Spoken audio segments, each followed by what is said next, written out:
All right, welcome back. It's that time to check on the triage and see the vitals of the economy, how it is pulsing right now with the state of the economy. Momentarily, we shall be joined by our panelist, but just as a segue, we also ran that particular story by you of the looming fuel crisis, but the government is still also assuring Kenyans that they have sufficient supply of this. And Kenya's private sector shows signs of strain as weakening consumer demand and global disruption bite, rising fuel and production cost driven by escalating, of course, prices. This is according to the latest Purchasing Managers Index, falling below 50%. So we just want to put this into perspective right now with our panelist. With this particular index falling below 50%, the sector faces both supply and demand side challenges, strengthening supply chains, managing energy use, and adopting cost savings measures will be key for navigating these economic pressures as it stands right now.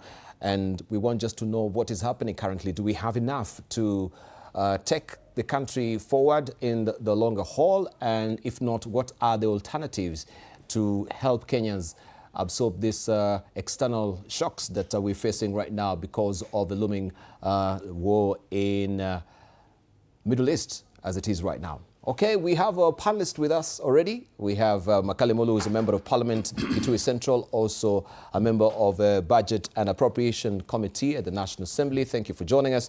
And we're joined also by James Murrell, who is a chairman of the Micro and Small Enterprises Authority.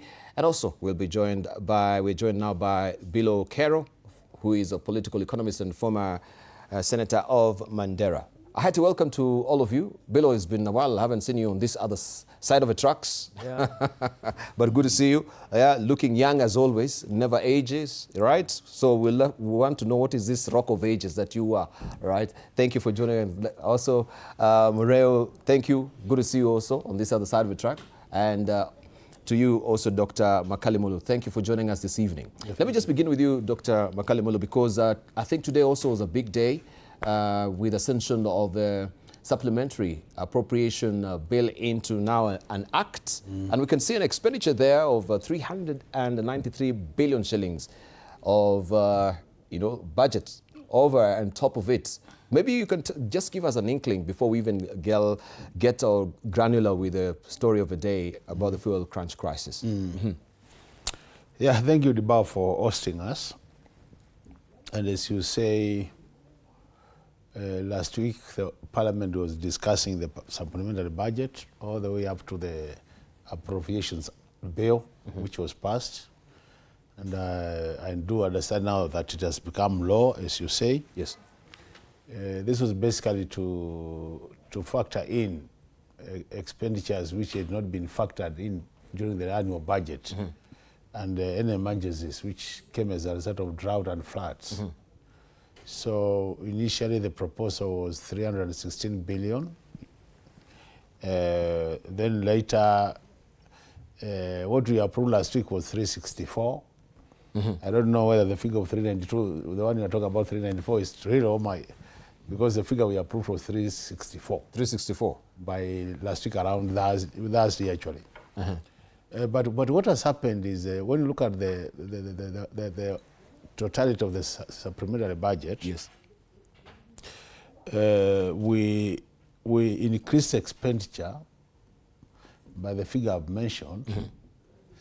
We projected revenue to increase by only 29 billion. 29 billion. At the end of the year, which means that most of that expenditure will be coming from borrowing.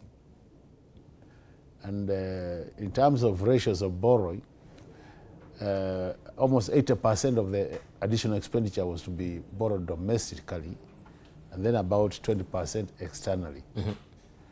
The same increase of expenditure moved our budget deficit from 4.8% to 6.4%. So you can see how the figures look like. And these are some of the things which we have always been saying the world has. Those of us who are financial and economic, basically, background. Yes. because anytime we talk about fiscal consolidation. Anytime the minister comes up, fiscal consolidation. Which seems like a mirage. But in reality... We never realized this. In reality, there's nothing consolidation. So yes. I think it's become more of a talk. And that's the challenge we have. And I've said many times, if we want to help this country, we must think about expenditure side of the equation. Because there's the revenue side and the expenditure side. And unless we control expenditure by prioritizing our needs as a country, then we'll always continue having what we call a moving target in terms of budget deficit. And that is not good for any economy anyway. And the economy which, as at the end of the day, wants to improve the lives of the people. So that's one thing which came up.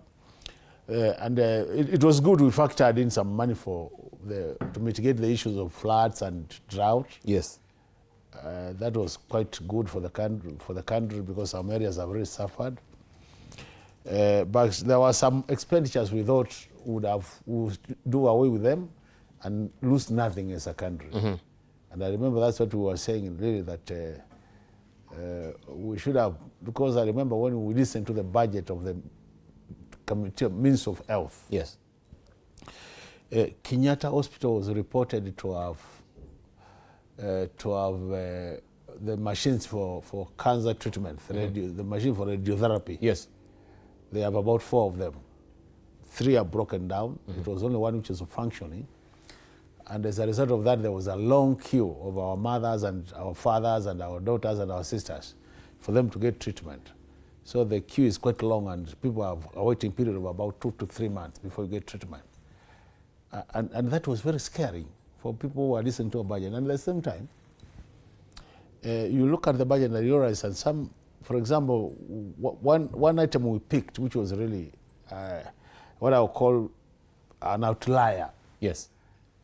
Is that you find in that budget we are proposing to spend about 410 billion to buy additional land for the Eldoret State Lodge.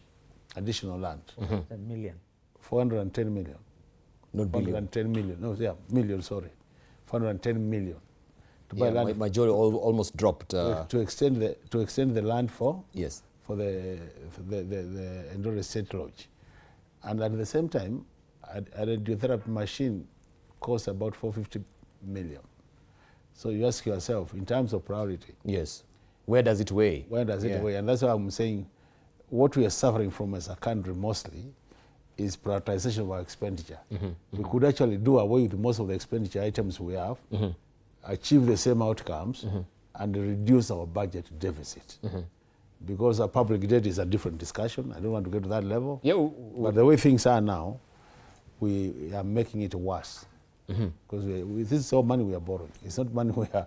Indeed. It's not our own Of course, money. we will broach deeper on the issue of public debt and physical reality that we are in as a country. But just interesting, starting point, looking at the Supplementary Appropriation Act as it is right now.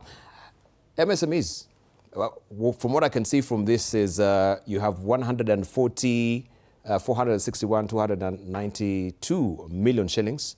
This is for product and market development for MSMEs. There's also, actually, for digitization and financial inclusion for MSMEs, you're not allocated anything in this particular appropriation. But you can also just give us the state of affair in that particular area, you as the chair of the authority as it is. While we're talking about the fuel crunch, the people who will bear the brunt of this is MSMEs. The small enterprises as it is right now. Completely. Quick off the mark, because one, they don't have any capital reserve like maybe other corporations do. But over to you. Yeah, thank you very much, Dibal. And yes, indeed, it's a very scary time for the country and the world at large. This war that's happening right now, for me, is completely uncalled for. If you ask me, it's a war that should not have been. Yeah. Because the repercussions are dire and they will get worse. For the SMEs, we sit at the bottom of the scale. So when the pressure mounts, we are the ones who really just take the beating down there. We are the least cushioned in every sense of the word. And when price hikes, the basic commodities like milk, bread, sugar, salt, things like that, the price is bound to go up. So with this crisis, unless the government re-engineers itself in terms of priority, as Mheshimiwa said here, and really look at the key areas that you can touch with high impact. Because now it's a time to really decide what must we do, what can we do without. Because if we are still thinking of development of other infrastructure, as opposed to now looking at, and it brings me down even to your own home. If you have a limited budget or if you have a crisis, like during COVID, people stopped luxury spending and now really concentrated on the essentials. And that's what I would like to see all departments of government doing. Austerity measures, prioritizing the right areas and doing what is right for this country. However, I also want to say this afternoon I had a chat with a friend of mine from Scotland who is visiting. And in the conversation we started, we said, I think time has come for us to also remove a lot of negativity and create some hope, some positive energy. Because last year, 2 years ago, when we had a crisis of fuel, again, the prices were rocketing. I happened to have taken a group to Burundi for an SME event, the East African Trade Fair, which was being hosted in Burundi. And we had 4 truckloads of product that we're taking, plus the SMEs, and everybody was in Burundi. When we got there, they had a serious fuel problem. They didn't have fuel at all. Here we were complaining of high prices, but the fuel was available. So at that point we said, maybe we are still better off, even with high prices, the product is there. It's still there, yes. There we had now to look for the Minister for Trade and the Minister for Finance to actually make arrangements for our trucks to be fueled very specially. Every night when we were in Burundi, there was a death that happened every night because of the fuel crisis. When a truck appears, everybody rushes there and some run over each other. So whereas we are faced with a crisis, and again, the institution that's responsible for this, the Energy Regulatory Authority and KPC, they are the ones who should set records straight right from the beginning, because this crisis will increase when even there is an imaginary shortage and people start panic buying and stockpiling. And this guy, instead of fueling one car, he fuels all his cars, they are full, and he buys some fuel in jerry cans, and the other one does that, and then the shortage happens.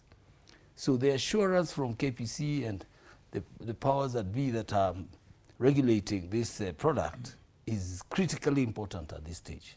Yes. Right, and this is where, Bill Okero, you come in, because I know also this is really right up your alley as well. Looking at the cases we do have with the substandard fuel in the country, we've known now the CS has been before the parliamentary committee just to explain what is really happening. But would you kindly just give us what are some of the existential threats that now this really portend just moving forward if you don't have enough stock and reserve to sustain the economy? We know it can be such a security concern for the country. If you just maybe dial back to Nigeria and the case of Tinubu when there was a fuel shortage, how the country almost now went out of or into anarchy because of fuel shortage. Thank you very much. The IMF is saying that all roads lead to higher prices and slower growth in the economy all over the world. As it is right now. This is going to happen.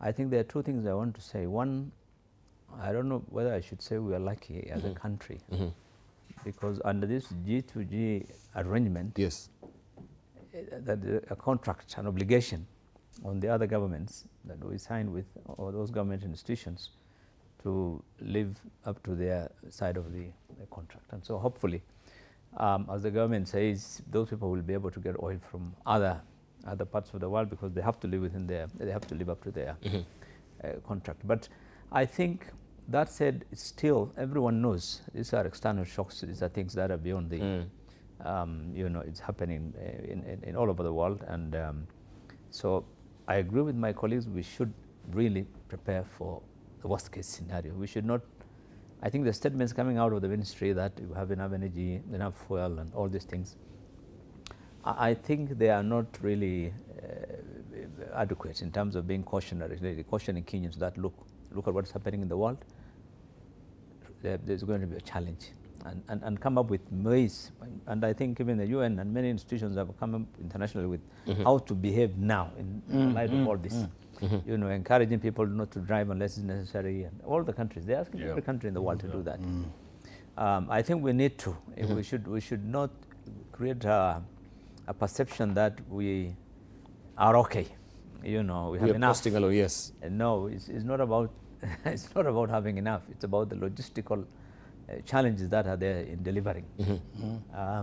So that I think is important. As a country, again, I think our capacity for adequate reserves is always been a challenge. You know, you've seen now what happened in the rest of the world. You know, every country, all the countries in Europe and others coming up with about 400 million barrels that they said they want to release into them. So that means their reserves are very huge. A country releasing 40 million, you know, barrels of oil, and another country says we are releasing 10 million. So we don't have those kind of reserves. I think many of the developed countries, that's what they do. They keep reserves enough for 6 months, 1 year. Here we're talking of days. And now, while we wait for the next shipment of G2G, which probably next week or whatever, you can see the situation already. People are getting worried that we'll run out of stock. So I think the challenges are going to be enormous. I mean, look at it this way. Assume even there is oil. Yes. But at the prices that we are all expecting, the impact on the economy is going to be severe. It's going to be serious, very serious, because everything is driven by energy. Energy, yes. Everything. Transportation. Not only transportation, construction, everything, production in the factories, manufacturing, agriculture, everything is going to be affected. And that would mean everything that this government has been trying to do about reducing the cost of living will be reversed again. And so we'll get back into a situation where, you know, the cost of living gets worse and things become more expensive. And in fact, even shortages might appear because some institutions may not, if there's shortage in fuel, some factories may not run. Some institutions, some businesses may not operate. And so we get into situations where there'll be shortages. So I think government needs to look at, and the long term, you see the effect of a war normally is not immediate. It comes in the medium term, 6 months, 1 year down the road. That's when you really get We just say today, I mean, you're missing the point. I mean, look at it. All the countries in the Gulf have already said, some of them have already announced that it will take up to 5 years to construct their facilities. Some of these facilities. Yes, that's what I wanted to ask you, On that particular note, because that one orients me to what really I wanted to ask you. When you're talking about the G2G, and you know some of these countries that, yes, we have contractual agreement on the G2G in the Middle East, then how sustainable is the G2G? If the installations, first of all, you know, they're hitting where it really hurts the most, where we really feel the pain. And if it takes 5 years to make a full, you know, recovery of installations, how big a threat is it for the G2G agreement? The only reason why we are a bit positive about G2G is that we are not buying crude. If we were buying crude, it has to come from the Gulf. And those countries would have declared force majeure and said, no, we are not able to deliver. Luckily, we were buying refined products. So what they are saying is that they can get it from India, they can get it from Europe, or they can get it from any of these other countries which have refineries. That's the only reason why our government is saying, no, there's no risk, and they're trying to sit pretty. But, you know, even that is subject to those countries getting crude, ultimately. So if the war goes on and the situation becomes worse, then the entire supply chain globally gets affected. Then even you are getting refined from some of these countries will become, and anybody who has these contracts can easily say, look, we are not able to deliver because of this external circumstance. So I think government needs to not just procure under the current G2G, but I think we should also think of how to exactly, to show up more reserves, if it's possible now. I think those are the areas. That's why I agree with what Makali says, that we need to review our priorities in our expenditures. But in terms of infrastructure, do we have, if I may come to my, we'll come to you. I just wanted to put yes. in a little comment about, you remember during the COVID times? Yes. Do you remember the famous Mutahi Kagwe's statement? If you treat it abnormally, normally, it will treat you abnormally. Yes. I think this is what we should embrace. It's not time to just treat everything normally. It's an abnormal situation. We must act within that, just what Bilo has said. I had just Bilo also mentioning the force majeure, and I was conflicted a bit, just wondering, an act of war, is it, or the war itself, is it an act of God that it should be a force majeure? I don't know why. If I can't, I can't. No, you know, unforeseeable, because it's an act of man, truly. Yes. You know, when you get to a contractual agreement, yeah, you don't factor in external shocks, as we call them. You don't factor in, yes. So what has happened is something which is external. You have no control on what is happening out there, but it really backed on the economy negatively. And I think there are two things we need to do almost like immediately as a country. One of them might be a bit long term, because when you say improve our reserves, just as we have maize strategic reserves, where you have the cereal, boards and the stock.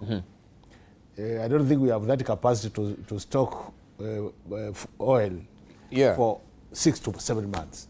So what has been happening is that through the way we buy our petrol and all that, is that you plan in a way that you have some days you are safe. And by the time you are running out of stock, then you have more stock coming in from outside.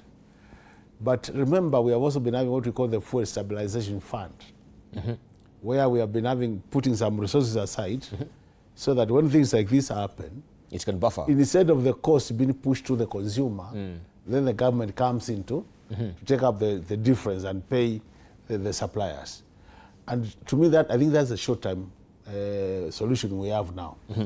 Because all said and done, I think at the end of the day, we might not want to say it now, but I think there is a likelihood of price increases. And not far in the almost within a short term, exactly within the next 8 days. Price increase. And why? Yes. Because if you watch what has happened today, as a result of the messaging, we are getting to panic buying and panic selling. Don't be surprised, some suppliers might see an opportunity to make more profit, and then they hold the product so that it's not available. But I like what my colleague here is saying, that if I have 5 cars, I push them to the petrol station, I fuel up them, and I get mitungis also to store. Now, what will happen is, that is now panic buying. And what will happen, we are going to create artificial shortage. So that as a result of that, then, we will get now to black market, where you are told if you want petrol, buy instead of 120, buy at 150, and they will get it from the funny places and give you the petrol. So these are the things we need to manage as an economy. And I think anytime I look at the CS energy, it needs to reassure Kenyans that even though we have no reserves, reassure Kenyans that we'll use Kenyan money to stabilize the market through the fuel stabilization fund. And that money, even if it's not in the budget, they can use Article 223 of the Constitution to cushion Kenyans, and later they will come to Parliament for liberalization. I don't think any member of Parliament will be blind to the fact that we are facing challenges and there is need to regularize such an expenditure if it is incurred by the government. So this is the outside the box thinking, so that we don't cause problems. Because like Bilo says, this country, when you look at what drives it, the energy source is actually key. Key. Currently, even before the problem, we have. If you ask Bilo, they will tell you one of the challenges the industry sector is facing is high cost of production, even without this problem. Indeed. So you can imagine this now problem coming into play, it will make it worse. So we need to assure our manufacturers that the government will be able to take up that extra cost so that you remain where you are and you can continue producing for the country. Otherwise, they will stop producing. Now you cost another price in terms of shortage of other goods. Yeah. And then it becomes a cycle. And it will be very difficult to get out of that Right. cycle. We thought there's a bit of a relief that they were coming to the negotiating table, that, you know, Donald Trump has shoehorned, you know, the leaders of Iran to come and give a ceasefire for 2 weeks and to open the Strait of Hormuz right now, that the supplies may continue to come through. So was that also going to give any relief from your own assessment, or this is just, you know, a public relations exercise from the United States? But look at what has happened. You speak with both sides of your mouth. You're saying there's relief, but what has happened to Beirut? There's been a catastrophic bombing and destruction of life. So we're not serious. From Israel? Yeah. Yes. So Israel must also be called to order, because this war, apart from the pain it's causing its own subjects, globally it's beginning to bite. So when you say there's a ceasefire, then everybody must mean what they're saying and say what they mean. But right now, I think, I don't know whether, and I'm saying this with due respect, whether US that was playing behind the Israeli invasion or attack of Iran is actually able to control Israel. Quite honestly, I think there must be some sense now. This war, both in Israel and in the world, is destroying so many things. But Debal, I also want to say this. We've talked about the current crisis. Even the G2G contracts that we have, every country now is going to try and stockpile. Even I will not, I would rather have a contractual war with you for not supplying you, but everybody, even there are countries that are oil suppliers in the world, will also be very cautious because they don't know how long this war is going to continue. So everybody is going to be cautious. Now, if you remember, during COVID, when the vaccine was found, we were the last ones to receive any dosage after assuming that we had all died. But they cushioned themselves and left us to God. And God was gracious to the continent of Africa because it didn't affect us as much as it would have. But right now, the likelihood of a repeat of that is very high. Where you see countries that have a contractual obligation saying, I'm sorry, whether it's force majeure or I'm just saying outrightly. It's our interest first. Yes, our interest first, and I'll look for an escape clause if I have to pay you penalties when we resume this, but not now. Because right now, if I give you, it's making my people stay without. Now, I want to also ask Baramakali, Parliament has a very important role to play in this. They should be the first people now to call the country to order and say, let's now look at what can we fall back on, what can we pull out for cushioning the situation. If they don't make reference to what safety measures they can apply, then we try and behave business as usual. We will be. Yeah, and this is a handy opportunity for Parliament now to invoke that Article 233, the one they've been misusing for the longest time.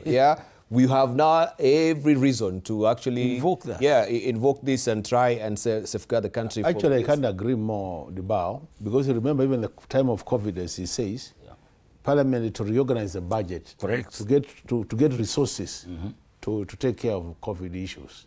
So Parliament can lead also in this, because we have a committee on Parliament which takes care of energy, and that committee can provide leadership on that matter and move the House to think of where can we get resources to ensure that instead of fuel prices going up, the pump price going up, that the government takes that additional cushions Kenyans. Indeed. And you mentioned artificial intelligence, that we saw the build-up to artificial intelligence with the saga that has been happening with KPC and EPRA as it is right now.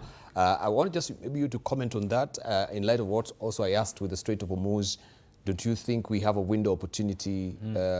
Maybe we can stockpile. But even if we're talking about stockpile, we don't have the infrastructure. Yeah, the infrastructure was, we ruled the day maybe when we closed up the Mombasa refinery is there. Yeah. Which still at least is assisting with the storage, but it's not sufficient. Yeah, but I think that we got an assurance, as Makali says. I think the CS Treasury did issue something last week, assuring Kenyans that next week when they review the prices, they will use the stabilization fund and also probably tweak the VAT on diesel, so that then they cushion. They did announce that they have to do it anyway. They have to do it. But I'm looking at it from a larger picture. The bigger picture would be, it's time we need to look at self-sustainability. This is the thing, which you look at Iran. It was under economic sanctions for 47 years. You wouldn't send anything there, they can't export anything out. But look at the way they have developed their own industries, up to having the most sophisticated missiles and everything. So here we have a situation where we say oil was discovered more than nearly 15, 20 years ago in Turkana, and we are not able to exploit. After sending a few 100,000 barrels, then we are told again, oh, something is did not give, or this happened, or that happened. So we are in a country where oil is available, coal is available, geothermal, we have a capacity for over 10,000 megawatts. Yes. We have everything, but then we, have these challenges of priorities. And I think many countries in the world today, that's what they're thinking about. In the light of what has happened in the Gulf, I think many countries are looking at how to sustain themselves, not only in energy, but also in food. Yes. After what happened, when the Russia and Ukraine war, the crisis in the food, availability of grains and all that. So I think a lot of countries are looking at how to really address food security and energy and those things. I think we need to look at those things in the long term, because the kind of money we are putting into railways, into some of the roads, the hundreds of billions or trillions that we are, every year. Nairobi Railway City also is upcoming. I think we really need to look at some of these other issues. On the war, I think it would be perilous for any country to believe in the U.S. anymore. That country has ceased to be anything but a rogue nation, because from last year they went to war with Iraq despite negotiations going on. This year the same thing, they're talking, they start the bombs again. So they might have said we have a ceasefire again, tomorrow we'll hear Americans have started something. That's the challenge, because it's a country that is being run through remote control by Israel, a country that has said we have no regard for international law and we'll do what we want, and is holding the entire world, 8 billion people, 200 nations to run them, and nobody can do anything because of the US. So, but I think these 2 weeks, if Iran goes ahead with the deal, it would give relief immediately, because there are thousands of ships that are waiting to exit. And that could help a number of countries. But in our case, because of lack of storage, we may not necessarily be able to stockpile.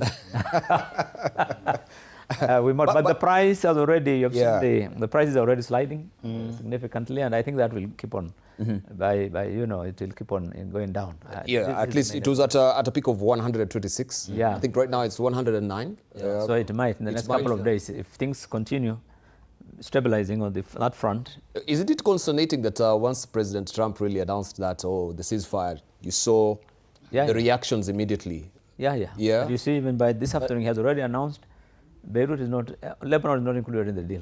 Yet when you see what he posted himself, of the 10 points agreement by Iran, it is there, all the way. And then he said, no, Lebanon was not included. So these guys are playing a lot of games. And did we see also the writing of the wall? Because first of all, we had Venezuela. Of course. And taking Maduro to custody and saying we're going to.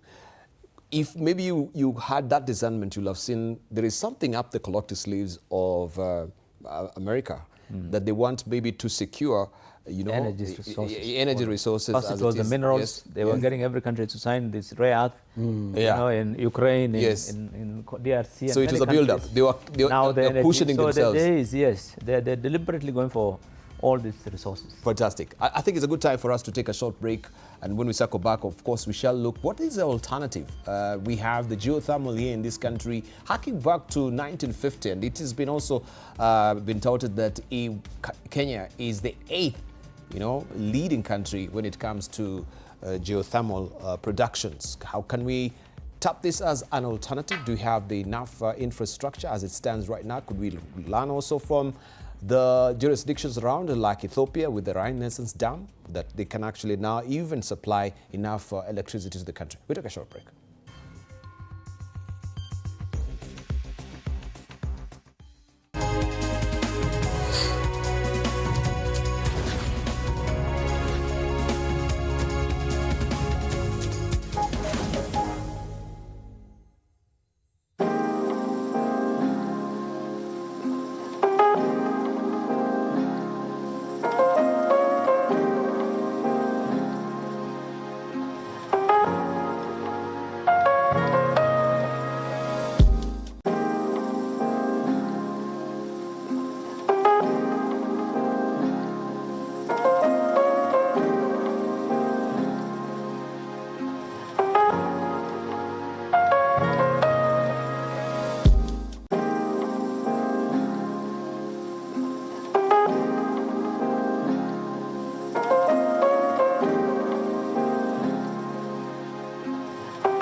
Also need to grab the latest copy of The Economist, as you can see it here.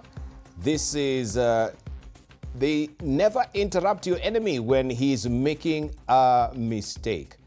And you can see who is the enemy right now. Right, they've been so mealy-mouthed. This is China as it is right now. And I think this is, they normally say this is a saying from Sun Tzu, or is it from Napoleon Bonaparte? Never interrupt your enemy when he's making a mistake. Bilogero. No, I think I really, if you look at what has done in the light of all these blunders by the U.S. president in the last 1 year, Yes. it's remarkable. I mean, they just stood there and watched. And remember when the tariff war, they started putting this, they said, okay, let's go. Yeah. And when it reached 100 and 120, he backed down again. Now, with this war, they can see the guy with an egg on his face is America. Because all the allies are in crisis. In the Gulf, in Europe, everyone is really getting completely disappointed with what the US is doing. And they're the ones who are losing big time.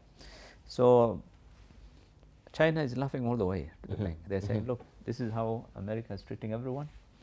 So good luck. So I think from a commercial, they have an advantage in the long term that many countries will want to now find a better economic relationship or pacts with China than with the US. Because how do you wake up in the morning and say, I don't like your nose, I'm going to put 10% tariff. I don't like... Very unpredictable. I mean, this is crazy. Yeah, so the issue of not because everyone now is really focusing on the dollar as it is and the dollar hegemony, so to speak, that everyone is seeing it is not stable anymore, even to rely on the dollar. What does it really portend, especially for us? Many in our region, Ethiopia, I think they've joined the BRICS right now. Yeah, It's the most significant thing is it portends the end of the U.S. You know, once people move away from the dollar, it will be the beginning of the end of the U.S. And look what you know, Iran and China and many of these countries try to do even in this conflict. yes, Trying to insist that those ships that are passing pay in euros or pay in yuan or do this to try and de-dollarize as much as possible. yes. And I think if this continues and it gets traction in BRICS and so forth, the ultimate aim is really to bring down U.S. hegemony in the world in terms of the way they are controlling the entire financial system because of the dollar. And I think many of the people who are responsible for the dollar becoming what it is, the petrodollar thing in the Gulf, so Saudis and those countries, I think now they are going to rethink, because they have seen, despite all the pledges and all the military cooperation pacts and so forth, that they'll be protected, that they'll be defended from whatever. They have seen in the last 1.5 months, this was just hot air. U.S. bases there were in place just to protect Israel, not to protect those countries. And so I think I see a situation where things will not be the same in many in the world economy. I think people will look at things differently now. Real. Yeah, I agree with you entirely. I mean, if you look at, and I want to just go back to that statement, never interrupt your enemy when they are making mistakes. I think it just is the same as when you're given enough rope to hang yourself. I think, if you ask me quite honestly, if America was to really seriously look at this war now, in retrospect, they would probably think they shouldn't have started it, because it's becoming, I mean, they can't end it. I don't know how they will end it. There's no any exit strategy. There is no exit. You see, once you get into a situation, you must have an exit plan all the time. If I'm getting into your life, I know at what point I may want to exit. Now, you've gotten into this, and allow me to say this again. You're dealing with a country that has lived with a lot of bitterness and pain, and suddenly you've given them time to experiment with all the equipment. They will release everything. I've seen those drones that are flying below the radar and causing damage. You're not prepared for this. And I think even the thinking that you're a superpower and so you have all the answers is being proven wrong. And if you remember again, when Russia invaded Ukraine, they said it's a short war. 4 years down the line, they're still at war. I don't know how long this will last. It looked like a simple in and out. Not anymore. I don't think... Some analysts are saying that Russia is the biggest beneficiary from this particular war. Are they exporting also oil? You know, if you just look at this analysis as it is right now. Well, in the sense that Trump immediately lifted the sanctions on oil. Yeah. You don't remember? Yes. He said in order to stabilize the oil prices globally, Russia now has the sanctions for oil lifted. You can sell. You're going to say. So they are making money. They're making money out. They'll make money, but this is war profiteering, as they normally say. Yeah, but let me come to Makali and just ask you on that particular note. So yes, we've heard from the CS. From your own assessment, what will also Parliament do? Could we have a special sitting to discuss this particular matter? Does it really call for it? Because this is, as I mentioned, an existential threat for the country as it is. Just looking at people filing up with jerry cans. And even just the storage of it, we don't know where they're taking it, to their houses. You know, we don't know what will happen. The danger. The danger just that is attendant with that. No, procedurally, what would happen is that Parliament could be move a motion of adjournment. Okay. So that the Speaker allows 1 or 2 hours to discuss. Mostly it will be 1 hour and 1.5 to discuss now this becoming a national crisis. So what the Speaker will do is a member will raise and say he or she wants to move a motion of adjournment so that the House discusses this important national issue. And then members will be able to come up, debate the matter, but at the end of the day, what the Speaker will say is like the committee concerned should come up and summon the CS for more details on this issue. And then from there you can now start a process of how do we then assist Kenyans, because it now becomes an issue of public interest. So Parliament has actually a huge role to play also. But you know, generally because of the complication of this issue, like if you saw that the letters which have been exchanged between the CS, the PS, the National Security Committee, at times Parliament would look like taking a back seat so that the investigative arms of the government conclude on the investigation. And then based on the investigative report now, then Parliament can come on board and now make a resolution. Because you know Parliament doesn't have the capacity to investigate some of these complicated issues. So that's why you see like now we might not be doing much other than a motion of adjournment to just debate, general debate. You may not be able to act before we get the reports of the investigating agencies, which is now the DCI, the ESCC. So we write on that report. And that's why you see normally Parliament will only come on board after investigation, including even the general reports. Sometimes we'll do the reports and then we come on board, because that will guide then in terms of making a decision. The Parliament is in a position to make informed decision. Now, if we just took over the matter, those gaps in terms of whose responsibility was it to do what is still hanging. So I think the only thing which can be done now is to appreciate the magnitude of the issue. It's a motion of adjournment, which can be done. A motion of adjournment. And then we debate, general debate. Yeah. All right, sense of urgency should be taking precedence with this. Yeah, that can be done. Because now if we go into investigation again, I don't know. Yeah, that can be done one afternoon, even tomorrow afternoon. Even if it wasn't done today, tomorrow, somebody can move and then the Speaker will allow some time to debate. But Dibal, I want to just persuade my brother here. When we have a crisis, when the donkey has fallen in the well, we have to look at how we are going to get it out. And really here we must act abnormally, as I started saying earlier. We cannot pretend that we're in a normal situation. And the singer of the song, when the going gets tough, the tough get going. This is where you meet, and this is actually where the country must show leadership. Parliament must show leadership. The executive must show leadership. Because leaders emerge when there is a crisis such as this. And you calm the country and you actually give clear, concise measures that you want to take to rebut all this. What we saw now, I mean, what we are going through now, the papers, we are seeing there's another crisis. There's another issue that has happened about fuel that has adulterated fuel that has filtered its way into the thingy. That's not good at this time.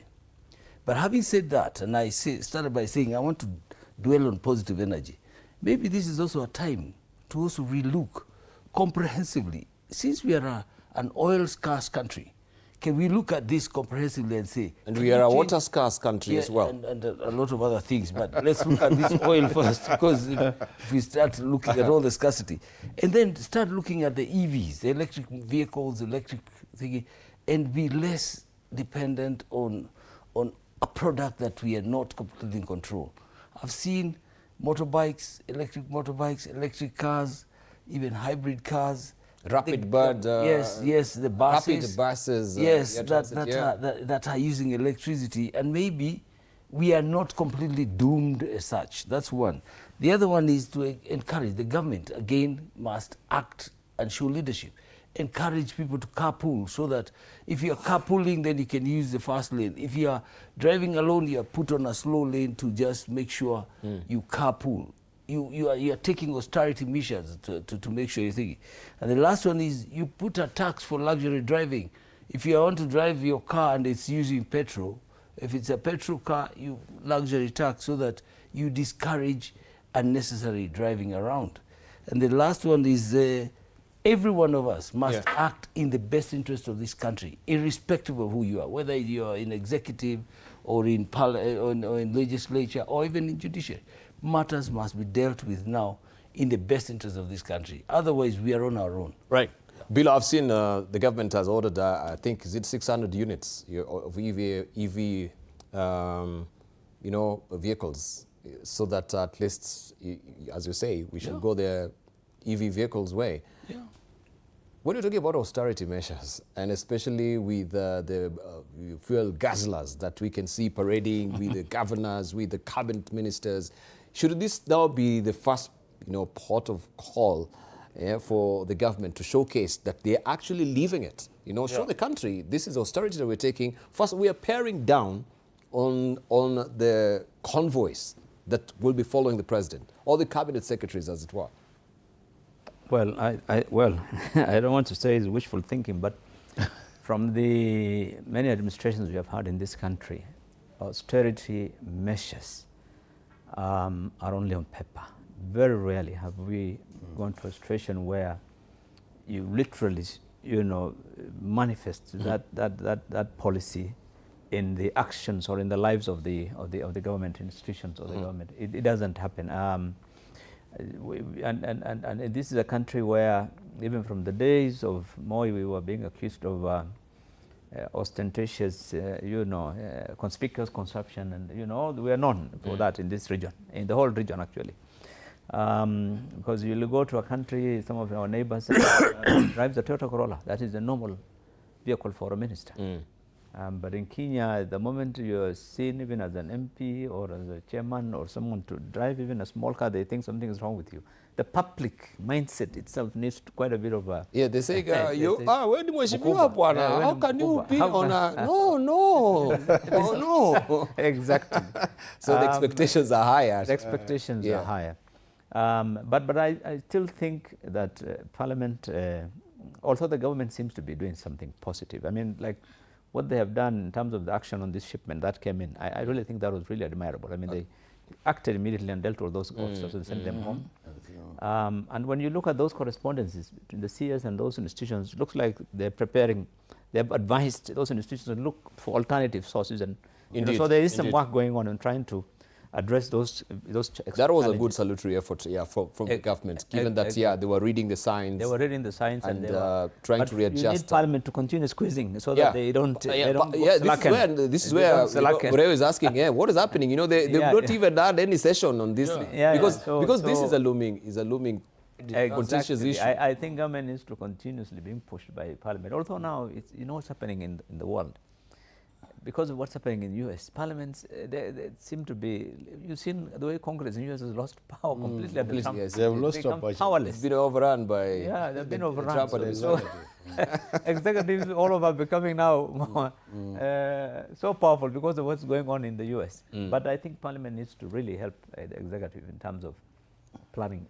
Because this crisis is not going to end anytime soon. I was actually talking to some friends of mine from the U.S. and they're saying they can't wait for November midterm to reduce the Congress power, so that when the elections are called midterm elections, they reduce, they defeather this guy, because right now he's got both houses, he's controlling everything, he can do what he wants, literally. He can do what he wants. If he wants your head, so Makali, we are putting our hopes in you as well. Now that you're in this particular show, you can be emissaries, and especially now that you're also in the budget. Can you bring this conversation to the floor of the House so that we know what is the way forward? Right. Just looking at, I just want to show you what was also the front of the week. Trump's peace deal. They're saying grounds for hope or fake news. If you may just look at it, Madrika, we may put it up so that So this is it. As you can see it, Second. Is it a ground for hope or fake news, as it were? I think he's the one who really came up with that particular coinage of fake news that really also gained currency as well. Okay, we want just to maybe turn the crack right now and discuss another matter, and this is all about the controller of budget.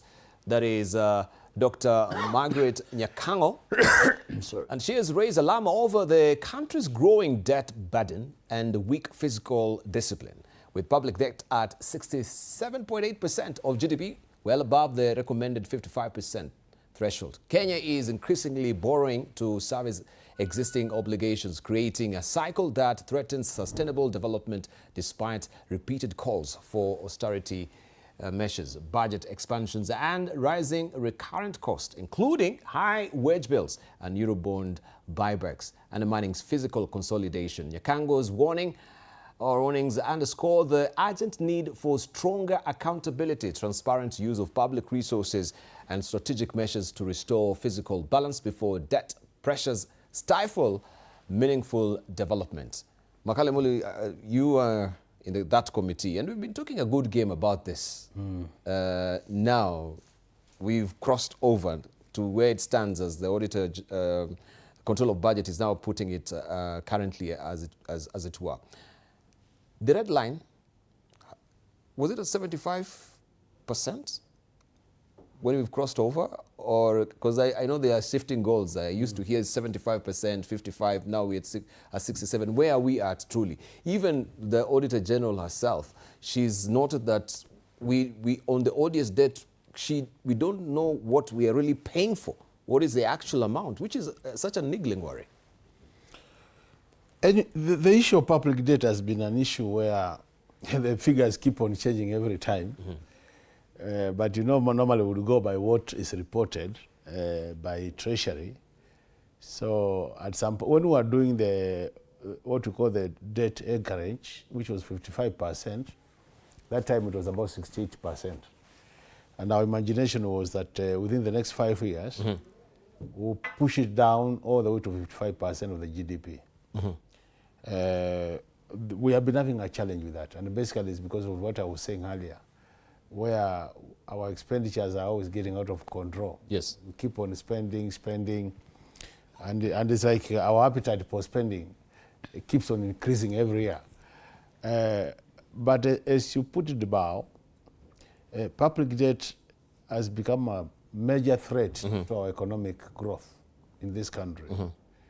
Why am I saying that? When you look at our law, it says it's always a first charge to the consolidated fund. So in a situation where you are paying about 56 shillings out of every 100 you collect, it means you remain with about 44 to do all the other things. So the fiscal space is so much squeezed that actually the money we have is mostly for recurrent. And you hardly have any money for development. So you realize in this country, most of the development is done through borrowed money.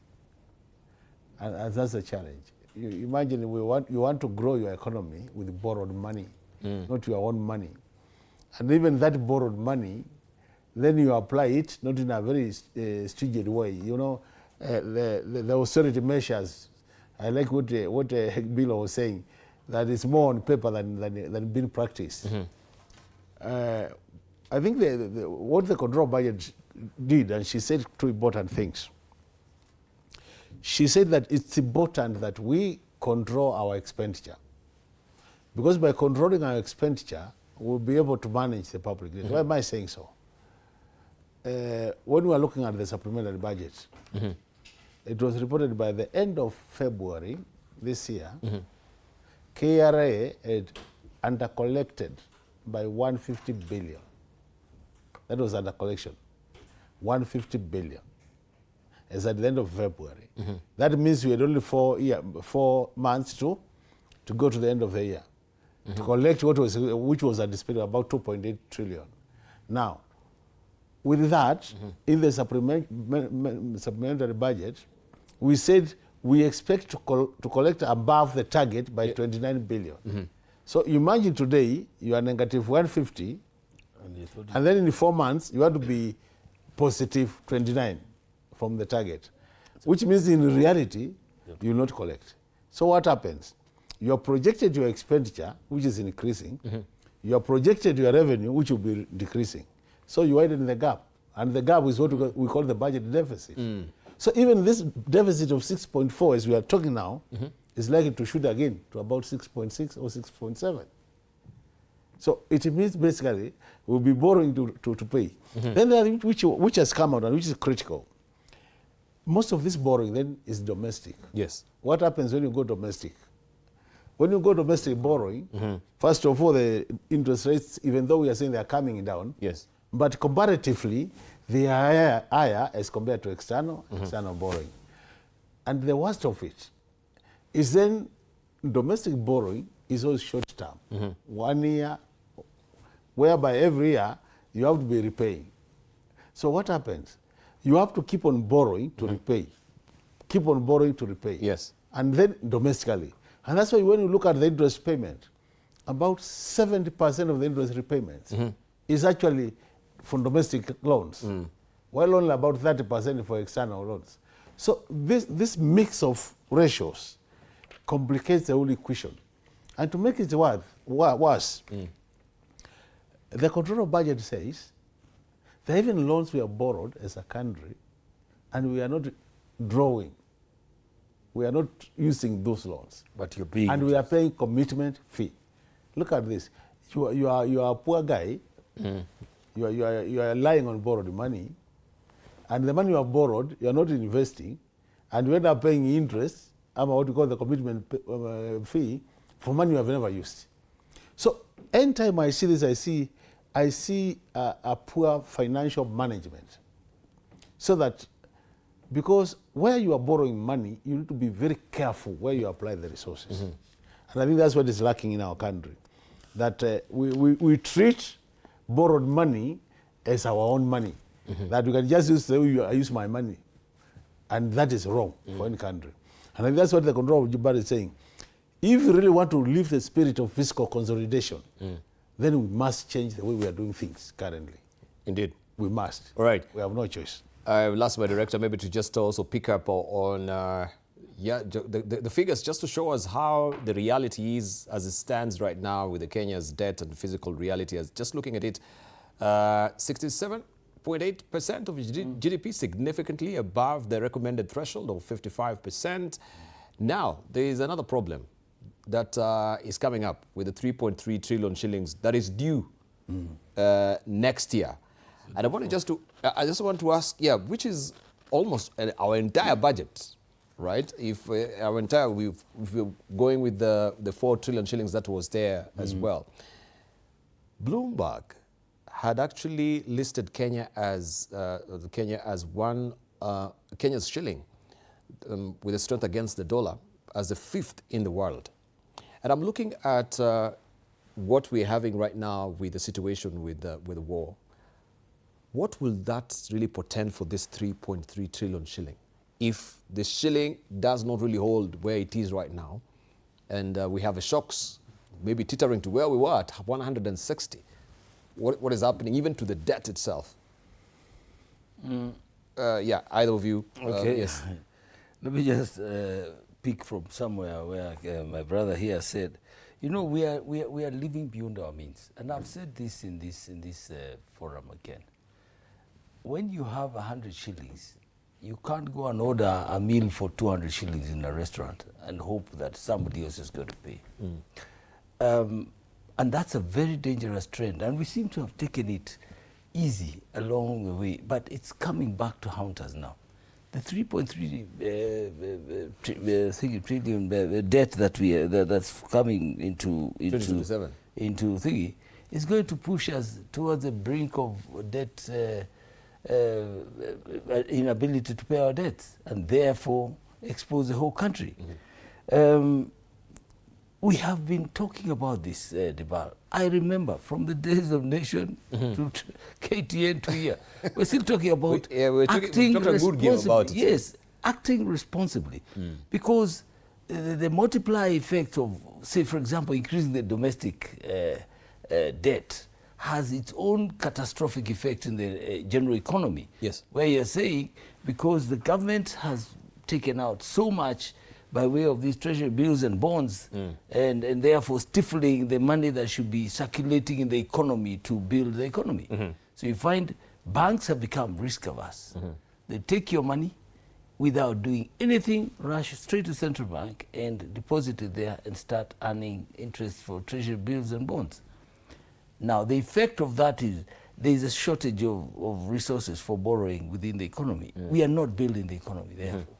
So for me, I think, again, starting from Parliament and the executive, we must call ourselves to order and call ourselves to a meeting where we are saying these debts cannot choke the whole economy while we're watching.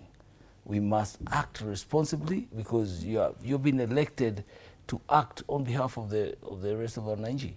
But if you are allowing this debt to balloon, there was a time somebody, I think somebody in one of our sessions, who said the debt to GDP, I mean the debt in Japan is 200%. Yes, but their money is invested. Every other car you're driving here is a Toyota. What are we doing with the borrowing that we're doing? We must take it into development. We must. It must start generating something. We cannot act as though this is free money you've just been given. And even free money, there will come a day when nobody will give you any free money. So we must act responsibly and listen to the controller of budgets and the Auditor General, because they really are telling you, Dibal, you have a lump here. This is a sign for cancer. If you don't go and get it treated, this will eat you up. So those are indicators that tell us we're not sitting pretty. So it's time for the whole country to call itself to a meeting, the leadership, and say, what can we do? Because if we don't cushion ourselves and act normally, this debt will swallow us. Indeed. Without a doubt. All right, before Bilo, you chime in, let's just take a short break as we also think critically on what they call the paradox of the penury, that we are creating a sovereign wealth fund here, and still we are, hand to mouth, actually, with a tight budget, heavily really going on to debt. Okay, my director is telling me we continue. So let me just hear from you in regard to the 3.3 trillion shillings and what the war really portends for the stability of our shilling and this particular figure. Well, if the figures by the controller of budget are true, then I think the government needs to be worried about how to pay that debt. But from my knowledge of how the government operates, in many of these countries that have these debt problems is to borrow to get another loan. That's what we did for the Eurobonds. You remember, we got another loan to clear that one.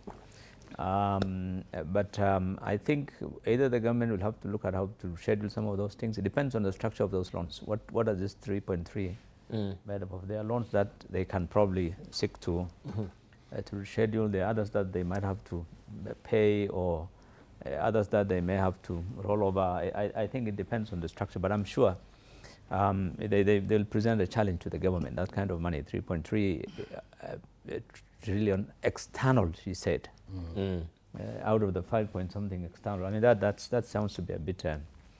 That means there was a huge borrowing at some time, at around the same time, so they became, I think. But I think we'll get more information on that. But I think clearly, if the situation in the Gulf War continues, then of course we have a problem with the forex, and our forex reserves, and then the shilling starts going down. Then obviously, then the amount will go up because these are foreign loans.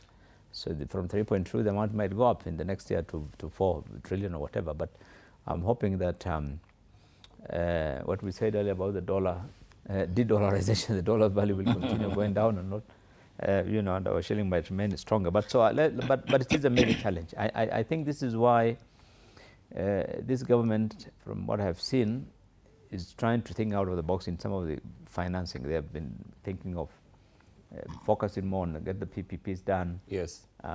Get other ways of financing some of this. National infrastructure fund as well. Some of these financial instruments. Sell some of the assets and try and set up. I think unless you look for other alternatives, because we don't have any other resources. This is why I support even this attempt to try and look for mineral resources.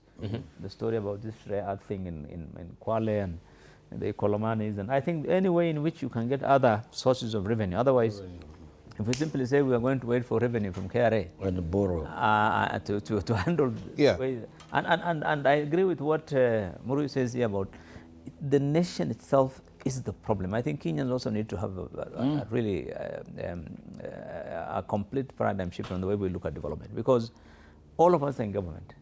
So Parliament wants its piece of cake. They will not accept if the budget is reduced by a shilling. If his authority is reduced by a shilling, he will not accept. If you go and visit to a particular area, they want a road. We actually, every day we're asking, why the government is not making this road? These guys are not doing any development. You know, you keep accusing, but you know that those things mean they have to borrow, because we all know that our balance sheet is not balancing.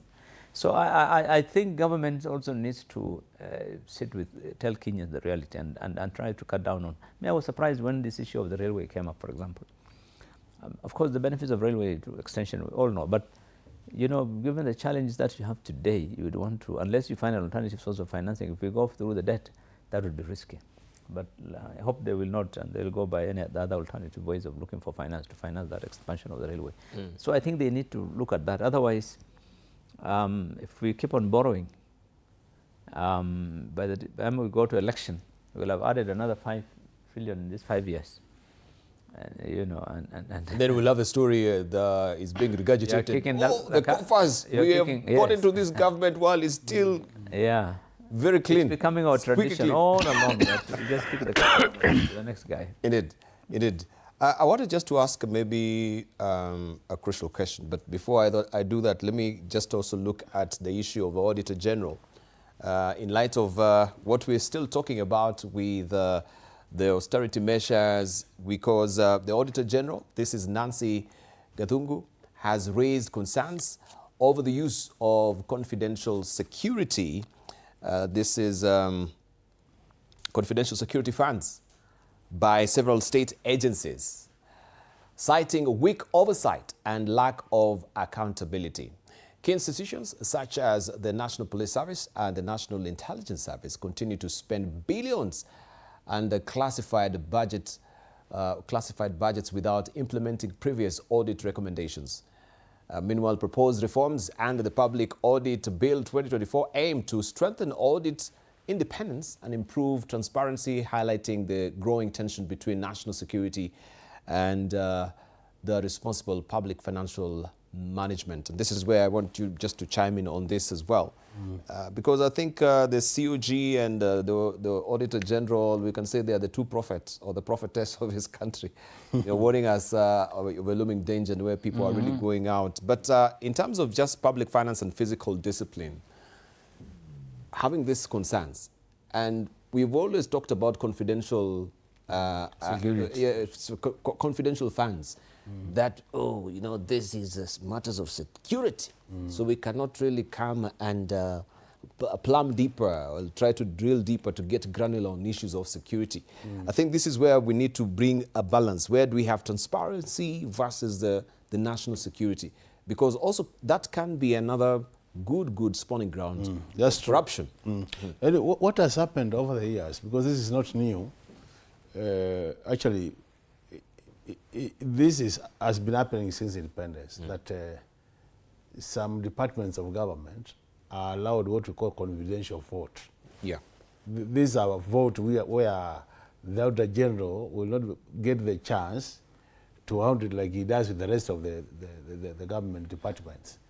And because of that, in a situation where you have very high level of integrity, you don't have to worry. But in countries which face challenges with corruption, this is an area which can be easily be abused. And what has happened is, I think that's what the Auditor General is telling Kenyans, that from our own analysis, she thinks this confidential vote is not being used as it should be. So she's saying there is need to think about how do we then sort this matter out. I want to share some examples. What happens in other countries? Because security matters normally are confidential. What would happen is, either in Parliament or in the Auditor General's office, for example, our Committee on Foreign Affairs and Security, what would happen is you pick members of Parliament out of that committee who are vetted. So they go through a vetting process. I remember at one point we visited Israel just to see what happens. I served in a committee on security, or in own Dano committee. And what our colleagues from Israel were telling us that in that committee, members of that committee, they can pick a few of them who are vetted. And then after the vetting, then they'll have access to all these votes. And then once they leave, they can come and give assurance to the House. We have looked at the figures and we are convinced. So that can also be done for Auditor General's officers. Yes. They could fet a number of officers from the Auditor Generals who can then keep, because the whole issue is to keep the secrets so that you don't expose your secrets in terms of matters of security. So that these officers can go into the books, look at the books, and give just a general statement that we have looked at the books and we are convinced that this vote called confidential vote has been used as expected, as per law. If you do that, then you start getting, it's an accountability framework which also incorporates the security courts issues. That's what we are not doing as a country. So we have abused the NIS. You see, money is being pumped to NIS. Nobody knows what the money does. Money is being pumped to police operations and the security votes. Nobody knows. So we need somebody to be telling Kenyans, because by vetting them, then you get some assurance that things are okay. But do you think maybe also Parliament should introduce a special parliamentary security fund oversight committee on this? No, I think the best way is where you get vetted. No. The best way is the best practice is a vetting. Vet officers, let them access all these even military equipment. Because remember, anytime we buy military equipment, you hear we should not even know what has been bought. No, I think people can go and say things have been done correctly. Below, if you may remember, I think there was a U.S. congressman who raised issue to do with the matters of security spending here, if you may recall. It is a bit hazy in my mind, but I think there was a question which was raised around this confidential accounts. I can't as recall, well. but when we did the Public Audit Act, a current one in 2016, I think 2015, we made for those provisions. They are there. That's why the Auditor General's office is able to audit those confidential funds, and she's raising these queries because it allows her to get her team to be vetted, the ones who are going to do an audit. So they get vetted, then they go ahead and do the audit. That's why they issue these reports that, we've examined this thing. And then, but the Act also says when submitting the report to Parliament is redacted so that some details on confidentiality don't get what this is normal in all over. But they are getting audited and they're getting examined. But so the issue, as in all other audits, is what then the report is released, but then there's no action. There's no follow-up on and this happens across in all audit reports from state corporations to government ministries.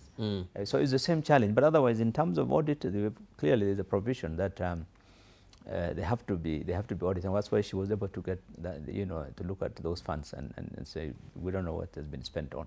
But you see, the idea is they must be able to provide those details now to that vetted person, and that vetted person can examine and say yes, this has been properly utilized. No, this has not been properly. They gave some money to DBAL, they gave some to so and so. There's no evidence of documentation or whatever. So, but when reporting, they will report in a redacted manner so that the details and the names and identities of those people who were paid for whatever may not be released. But the question of an audit, whether it's a military expenditure or any of the other security expenditures provided for in law, they get audited and they get voted for in Parliament. Okay. But action on what action actually gets taken is where the challenge is as issue.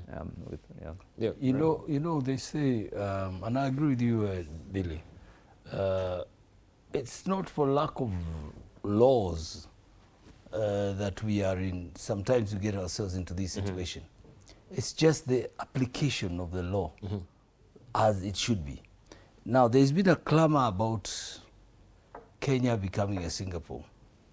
I've read the book by Lee Kuan Yew and the measures, the painful measures that he took at the beginning of the rise to a global leader of Singapore. Yes. Those painful measures must be taken, and it is only a responsible government that can do that, and I urge our government to actually look at that. We're talking about taking people to Singapore. If you look at, and I've seen one of the biggest bedeviling issue is corruption. Yes. And sometimes we run away and hide our heads, bury it in the sand, but corruption really is the biggest cancer. And DBAL, when the Auditor General tells you again, you have this disease and you don't treat it, you know the repercussions. If you look at the government's priority, are we looking at manufacturing or are we just consuming? Because again, no country has developed without developing its manufacturing sector, right? The housing program that's currently going on, much as people may raise issues, those are infrastructure developments that are being funded by ourselves, which is a good thing. In a way, it is a good thing because it may be painful, but the infrastructure will be there for a long, long time, and we cannot pretend that it's a bad thing. The strict adherence to the law, so that we are not treating Tom differently from John. Everybody, if you do something wrong, you're treated as the law prescribes. But you find there are people who get away with murder and a small slap on the palm, and they're actually the ones who are causing this country to be in the situation we are in. And the last one is, when you look at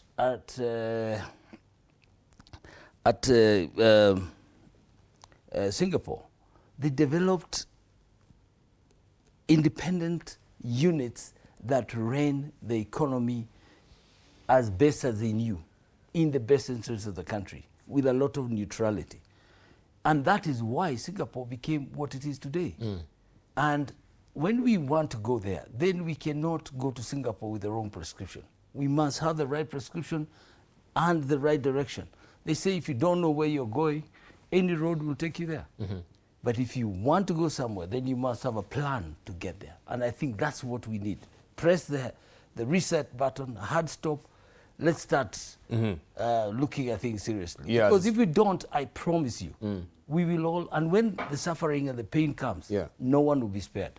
All of us will be in that boat. In it, as you say, don't be a wandering generality. Yes. Be a meaningful specific. Yes. Yes. But it's important also you raise the issue of corruption, even as we are planning now to wind up and to just get our collective winding thoughts.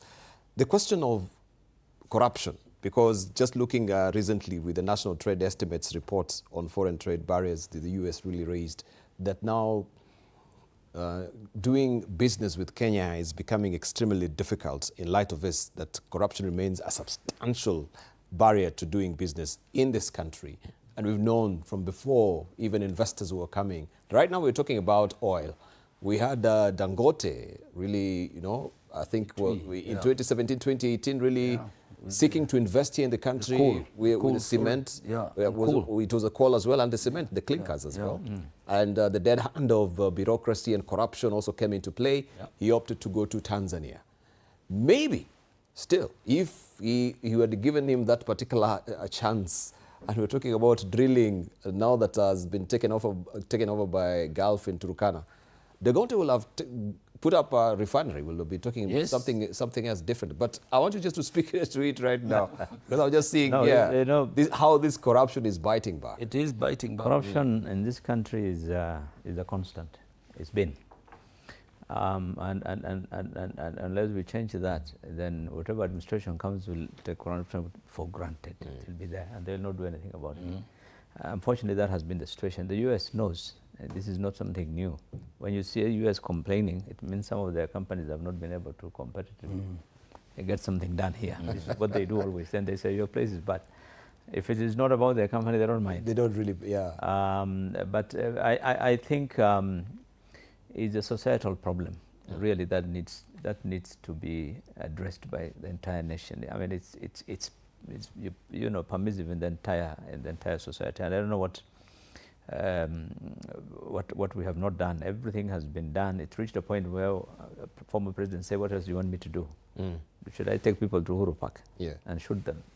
Maybe it's an opportune time to have the international, with the national. What did Raila call it? National intergenerational conclave on corruption. So this thing is clearly a challenge, particularly for investors. And I think one of the reasons why we don't get a lot of investors, let me tell you, is clearly that's a challenge. Because if you want to do something, let me tell you, there are many Kenyans who are not in business, and whose business is government. Yes. Many of us, we don't run a kiosk. Our business is government. We must get something from government, a contract, a deal, a what. So when an investor comes, you want to make something out of that investment. And this is when you find investors shying away. So you get a situation like the 2023, remember 2022, 2023, with large delegations of Yeah. You remember from all over the Gulf countries and many countries, and we said, oh my, we're going to make nothing. They have disappeared. Because when you take a pen and then you're told, okay, you know, what do you want to do? I want to do this. Okay.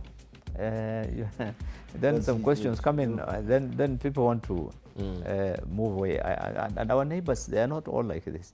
If you go to countries like Ethiopia, there is nearly zero tolerance of corruption. Oh, really? Oh, yeah. They don't entertain. You can't, particularly at small levels, you cannot expect those things. Even in Tanzania, at lower levels, you have to be very careful. Or Rwanda, or any of these countries that are now attracting a lot of investments. But still, corruption aside, there are many other attractive business environment that we have better than any of those countries. And I think that's why I say I'm on the bus. That road to Singapore, your bus mimi kushapanda. Hata kama haifiki Mandela. Lakini I like the idea. It is a good idea. Let's get on to this track. We should? Yes. Okay. Yeah, and it's better than just sitting. I think to have a vision and say, what should we do? Let someone else continue after that. It can take us 20, 30 years, but we must plan. We must have plan that for vision. it. So I like that vision, yeah. Thank you. Right, let's just get, I think my director is indicating with the music there. Yeah, we should. Yeah, I think what I would say just very briefly yes. about is that, as a country, anytime I look at the Kenyan economy as an economist, it is a very strong economy, very resilient. And we just need to get some things right, as you are saying, issues of corruption. Generally, most of our problems are governance issues. Issues. If we get governance issues correctly, we'll be home and dry. This economy can be anything we want. Even discussion about Singapore will not be a dream. But there are some basic things we must get right, unless we want that to remain a dream. Fantastic. So I'm very hopeful that as time goes, we'll start realizing what we need to get right. Fantastic. Do it right. Thank you. All right, James Burrell. I ride on the same closing remarks and just say, we've got to call ourselves to order, call ourselves to a meeting and just say, if we continue doing the same thing the same way, we don't expect different results. Indeed. We've got to just address this and be truthful about it. Corruption is dangerous. It's a cancer for this country. If we don't deal with it decisively, and Dibala will say this, if you don't show practical punishment for corruption, including what you are talking about, Uhuru Park, one Uhuru Park, two Uhuru Parks will send the right message. Then we stop that. Then we are back on track to development. Otherwise, it's a cancer that will consume every one of us. Indeed. Without sparing. Great. All right, Bilokero, your closing remarks. No, yeah, I think I'm still, when we started, it says this negative energies. Yeah. Also, I think we have a serious problem on that also. Yeah. The negative we've energy. reached a point where anything and everything a government does of the day, Yeah, I seen negative. we've seen it very Isn't it? negative. Yeah. It doesn't matter. It doesn't. So I think that also It's is- really clouded also what good salutary effort that is yes. coming. Everything is being taken with a tinge of doubt. Yeah, I think that's a problem. And I like, even as we're winding up, my director may just pick up this particular editorial cartoon as we're winding up. Yeah. The way he says, when they are busy shouting one term and two term, this ghost is slowly finishing me. Yeah. As you can see there, the Wajiko is being strangled by it's been strangled. Other by the external fuel issues. prices, which Yeah. is really looming. Gentlemen, I really appreciate you coming through. I think it's been such a trenchant discussion, eye-opening. Thank you for broadening our understanding on what currently is really happening and how we need to brace up ourselves as well. And Dr. Makali Mulu, now we're sending you to Parliament. Yeah. Yeah. May you Give them the steamroll message. this conversation so that at least Sure. we prepare the country for the inevitable that is coming. And stanching the flow of corruption also in the country is very key as well. Always, as we say it here, in essentials unity, in non-essentials liberty, in all things charity, let's congregate all those things that are dear to us, constitutional order, and of course matters to do with economic order as well. Thank you very much for your valued company. May you sleep easy.